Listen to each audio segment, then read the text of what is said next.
Morning students, এমন কাজ কিন্তু খুব কমই দেখা যায় যে কাজে একাধারে ভীষণ এন্টারটেনমেন্ট আছে, আনন্দ আছে, শরীর ভালো থাকে, আবার হিউজ একটা ইনকামও করা যায়। কারণ নিশ্চয়ই তোমরা জানো যে ম্যাক্সিমাম হাই ইনকাম ওয়ালা যে কাজগুলো আছে, বিশেষ করে আজকের আইটি ড্রিভেন যুগে, এআইএমএল এর যুগে, সেগুলো ম্যাক্সিমামই কিন্তু ডেস্ক জব কাইন্ড অফ, বা ডেস্ক জব না হলেও ইন হাউস কাজ, কোনো একটা অফিসের মধ্যে বসে কাজ করতে হয় বা একটা বিল্ডিংয়ের মধ্যেই আবদ্ধ থাকতে হয়। এবং তার ফলে যেমন স্ট্রেস আসে না, একটা বদ্ধ জায়গায় মানুষ বেশিক্ষণ কাজ করতে করতে আলটিমেটলি স্ট্রেস এসে যায়। এবং আজকের যুগে নিশ্চয়ই জানো ওই 8 ঘন্টার যুগ শেষ হয়ে গেছে, 10 ঘন্টা, 12 ঘন্টা, ইভেন 14 ঘন্টা অফিসে বসে কাজ করতে হয়। যার যত বেশি স্যালারি তাকে তত বেশি স্ট্রেস নিয়ে কাজ করতে হয়, তত ঘরের মধ্যে বসে আবদ্ধ থেকে কাজ করতে হয়। হ্যাঁ, হয়তো মাস গেলে একটা হিউজ ইনকাম করা যায়, কিন্তু তার বিনিময়ে যেটা দিতে হয় সেটা হচ্ছে শরীর স্বাস্থ্য। নিশ্চয়ই তোমরা জানো যে আজকের যুগে এই ভীষণ যে একটা প্রেসারাইজড ওয়ার্ক কালচার, তার ফলে মানুষের স্ট্রেস ভীষণভাবে বাড়ছে। এবং সেই স্ট্রেস যত বাড়ে তত বিভিন্ন রকম রোগ ব্যাধির লক্ষণ দেখা যায়, এবং যেটা অ্যাকচুয়ালি একটা মহামারী রূপে দেখা যাচ্ছে। আপাত দৃষ্টিতে যে চাকরি পায়নি সেভাবে যে ওটা কোনো ফ্যাক্টর নয়, আমার তো ইনকাম করাটাই মেন ব্যাপার। কিন্তু আলটিমেটলি তুমি যারাই অলরেডি এইরকম কর্পোরেট জগতে চাকরি করছে তাদের থেকে যদি একটু খতিয়ে জানতে চাও, তাহলেও জানতে পারবে যে তারাও বুঝতে পারবে যে তারা কতটা স্ট্রেস নিয়ে লাইফ কাটায়। কারণ সেই যে কর্পোরেট সেক্টরে সে আইটি রিলেটেড কোনো জব হতে পারে, বা অন্যান্য কোনো সফটওয়্যার ডেভেলপমেন্ট রিলেটেড কোনো কাজ হতে পারে, অথবা কোনো প্রোডাক্টিভিটি অন্য কোনো প্রোডাক্টিভিটির কাজও হতে পারে, অন্য কোনো ইন্ডাস্ট্রি রিলেটেড কাজও হতে পারে। কিন্তু আলটিমেটলি টানা একটা ঘরে বসে বা একটা অফিসে বসে মনোটোনাসভাবে একটা কাজ করে যেতে হয়।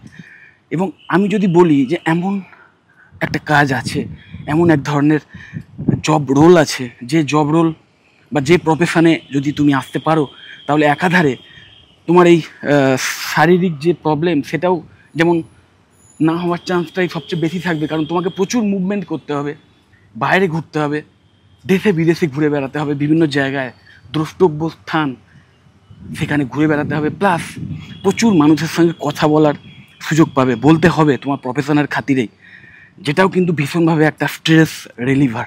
মাথায় রাখবে, একাধারে এমন একটা কাজ যেখানে তোমার আনন্দ আছে, শারীরিক পরিশ্রম আছে, স্ট্রেস রিলিফ যাতে হয় তার জন্যে যে সমস্ত অ্যাক্টিভিটি করা দরকার সেইগুলো করার সুযোগ পাবে। আবার একটা হিউজ ইনকাম, যেটা একটা অবশ্যই একটা মেন ইম্পর্টেন্স যে কোনো চাকরি করার। Tourism industry, bachelor in travel and tourism management, এই কোর্স করার পর তোমরা যে সমস্ত ফিল্ডে এসে কাজ করার সুযোগ পাবে সেই সমস্তগুলোই কিন্তু কাইন্ড অফ ট্যুরিজম ইন্ডাস্ট্রির আন্ডারই। কারণ একটা বিটিটিএম কোর্স করার পর স্টুডেন্টরা এয়ার হোস্টেস হওয়ার সুযোগ পায়, কেবিন ক্রু হওয়ার সুযোগ পায়, সপ্তাহে অন্তত 3-4টে ফ্লাইট তারা সেখানে পরিষেবা দেয়, এবং তার বিভিন্ন মানুষজনকে পরিষেবা দেয়, তাদের সঙ্গে কথা বলে, ইন্টারাক্ট করে, তাদের বিভিন্ন সার্ভিস প্রদান করে, তাদের স্যাটিসফ্যাকশান প্রদান করে। এবং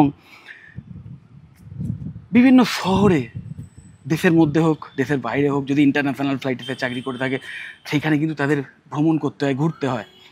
যার ফলে আমি বলবো তাদের একাধারে যেমন তাদের শরীর ফিট থাকে, তাদের মানসিক স্ট্রেসও কম থাকে। এবং নিশ্চয়ই তোমরা জানো যে দে আর পেড ওয়েল, ওকে, তাদের স্যালারি কিন্তু ভীষণ অ্যাট্রাকটিভ হয়, ভীষণভাবে লোভনীয় এটি জব রোল। এবং এটা ছাড়াও অন্যান্য আরও যদি অন্যান্য ফিল্ডগুলো দেখো, যে এই কোর্স করার পর আরও যে কাজ তুমি করতে পারো, সেটা হচ্ছে ট্যুর অপারেটর বা ট্যুর ম্যানেজার। এই টাইপের যে কাজগুলো নিশ্চয়ই তোমাদের পাড়ায় দেখেছো, নিশ্চয়ই বিভিন্ন ট্যুর এজেন্সি থাকে, ছোটোখাটো, মাঝারি, বড়, এবং নিশ্চয়ই বড় বড় নাম করা ট্যুর এজেন্সির নামও তোমরা শুনেছো।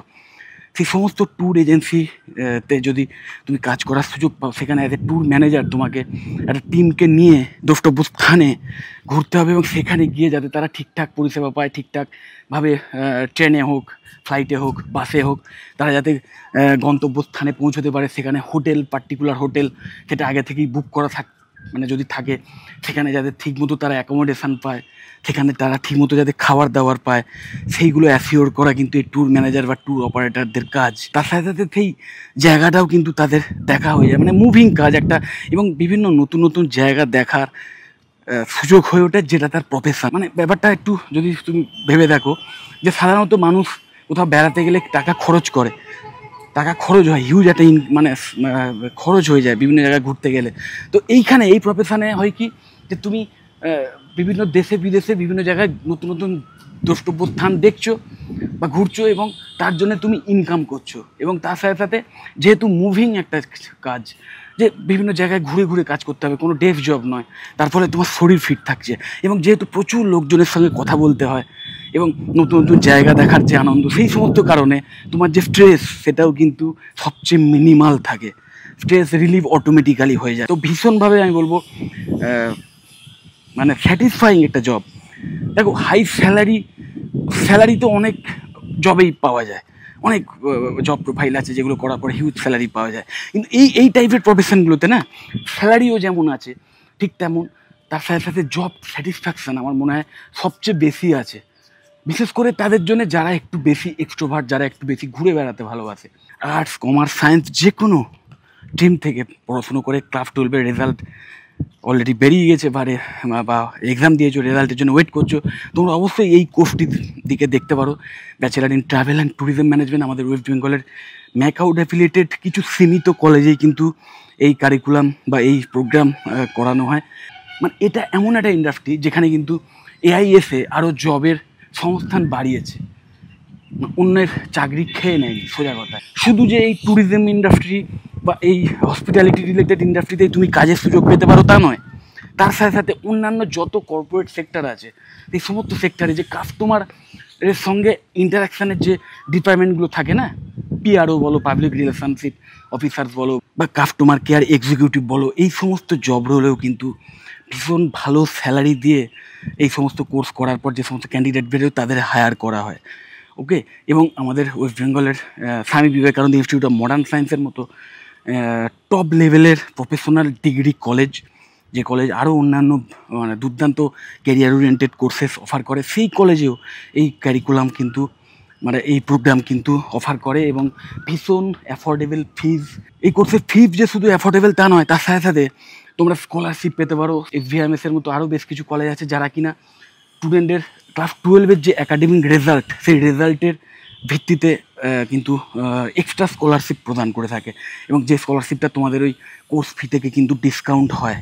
ওকে, তো ভীষণ অ্যাফোর্ডেবল ফিজের তোমরা কিন্তু এরকম একটা প্রিমিয়াম কোর্স করতে পারো, যে কোর্স করার পর এমন একটা প্রফেশনের ডোরওয়ে তোমাদের জন্য খুলে যেতে পারে, যে প্রফেশন তোমাদের শুধু ইনকামের সুযোগ করে দেবে তা নয়, তার সাথে সাথে চিরকাল যাতে সুস্থভাবে এনজয় করতে পারো লাইফটাকে, এবং লাইফে যেন স্ট্রেস সবচেয়ে বেশি কম থাকে তার সুযোগও কিন্তু করে দিতে পারে। তো অবশ্যই তোমরা এই সমস্ত কলেজ নিয়ে খোঁজখবর নাও, বা এই সমস্ত কোর্সটা নিয়ে খোঁজখবর নাও। এবং এই টাইপের আরেকটি কোর্সও আছে, BHHA, bachelor of hospitality and hotel administration, এবং নাম শুনেই বুঝতে পারছো যে এই প্রত্যেকটা কোর্সই, দুটো কোর্সই কিন্তু ফুল টাইম গ্র্যাজুয়েশন কোর্স, মানে একাধারে একটি এমন প্রফেশনাল কোর্স, এমন প্রফেশনাল ডিগ্রি কোর্স, যে কোর্স করার পর তুমি গ্র্যাজুয়েটও হয়ে গেলে, প্লাস একটা কর্পোরেট জগতে ঢুকে চাকরি করে হাই স্যালারি নিয়ে, হাই স্যাটিসফ্যাকশান নিয়ে নিজের লাইফ এনজয় করার সুযোগ পেতে পারো।